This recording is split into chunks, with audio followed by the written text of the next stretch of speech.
अभी डेलीगेशन जाएगा और बाद में मैं भी जाऊंगा, लेकिन दोनों को जाने की परमिशन नहीं दे रहे हैं। अगर यहाँ से चल दें, मान लीजिए अभी गेट बंद कर देंगे। हमारे सभी सांसद चाहते हैं कि हम जाएं आज संभल।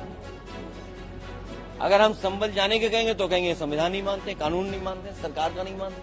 सर्वे करते समय जो टीम के पीछे नारे लगा रहे थे, क्या उनके खिलाफ कोई कार्रवाई हुई? क्या सर्वे के साथ और टीम के साथ बीजेपी के कार्यकर्ता थे जो भड़का रहे थे, क्या उनके पास ऊपर कार्रवाई हुई? क्या उनको गिरफ्तार किया गया? क्या उनको जेल भेज दिएगा? सबसे पहले तो संविधान दिवस,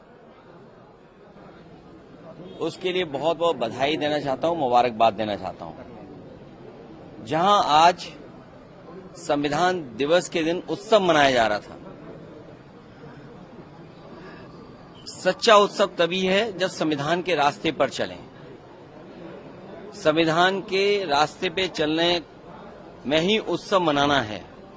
और हम सब समाजवादी लोग हैं, सच्चे समाजवादी, संविधानवादी लोग हैं। हम वो समाजवादी लोग नहीं जो संविधान को कोरा कागज समझते हों। ये संविधान जिसने हमें रास्ता दिखाया, बाबा साहब भीमराव अम्बेडकर जी का संविधान, जिससे हमें समय समय पे अधिकार मिलते हैं। हमारी संविधान रक्षा करता है। संविधान हमारा संजीवनी है। संविधान हमारे पीढ़ी का प्रकाश स्तंभ है। तो संविधान के प्रति हमारा पूरा सम्मान है।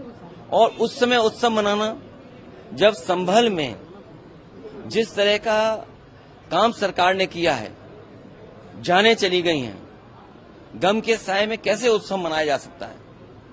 जहां जाने चली गई और न्याय नहीं मिल रहा है, तमाम हजारों लोगों को झूठे मुकदमे में फंसाया जा रहा है। वहां के सांसद, वहां के विधायक और उनके पुत्र पर झूठे मुकदमे लगाए रहे हैं। पूरी गलती है तो वो सरकार की है। सर्वे जब एक बार हो चुका था, फिर दोबारा सर्वे क्यों करना? और अगर दोबारा सर्वे भी करना था तो आपस में बैठ करके बातचीत की जा सकती थी। बातचीत कर करके जो बातें रह गई थी उनका दोबारा सर्वे कराया जा सकता था।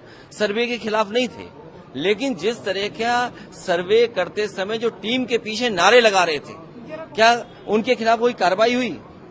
क्या सर्वे के साथ और टीम के साथ बीजेपी के कार्यकर्ता थे जो भड़का रहे थे, क्या उनके पास ऊपर कार्रवाई हुई? क्या उनको गिरफ्तार किया गया? क्या उनको जेल भेज दिएगा? विपक्ष न जाए वहां पे। वहां पर जो लोग परेशानी और तकलीफ में हैं, उनकी बात न सुन पाए, इसलिए इंटरनेट बंद है। वहां पर कोई जा नहीं सकता है। हमारे दो लीडर ऑपोजिशन हैं, दोनों हाउस के, दोनों जाना चाहते हैं आज, लेकिन दोनों को जाने की परमिशन नहीं दे रहे हैं। अगर यहाँ से चल दें, मान लीजिए अभी गेट बंद कर देंगे। हमारे सभी सांसद चाहते हैं कि हम जाएं आज संभल। अगर हम संभल जाने के कहेंगे तो कहेंगे संविधान नहीं मानते, कानून नहीं मानते, सरकार का नहीं मानते। तो ये भारतीय जनता पार्टी के वो लोग हैं जो मन विधान से चलना चाहते हैं, संविधान से नहीं।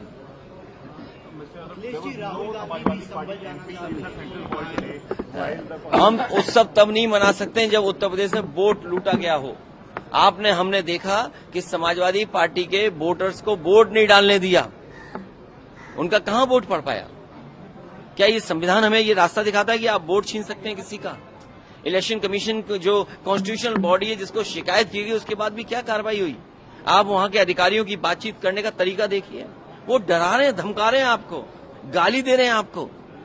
और ये तो अभी वीडियो आए हैं, चुनाव से पहले भी आपने चुनाव के बीच में भी देखा होगा। क्या एक महिला जो वोट डालना चाहती है तो उसको रिवॉल्वर से आप रोकेंगे? यही संविधान का उत्सव होगा क्या?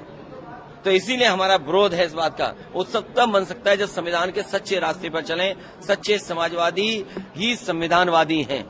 अगला कदम क्या होगा? हमारा डेलीगेशन है और लोगों से मिलने के लिए, वहां के लोगों के सामने जो तकलीफ परेशानी है उससे मिलने हमारा डेलीगेशन जाएगा।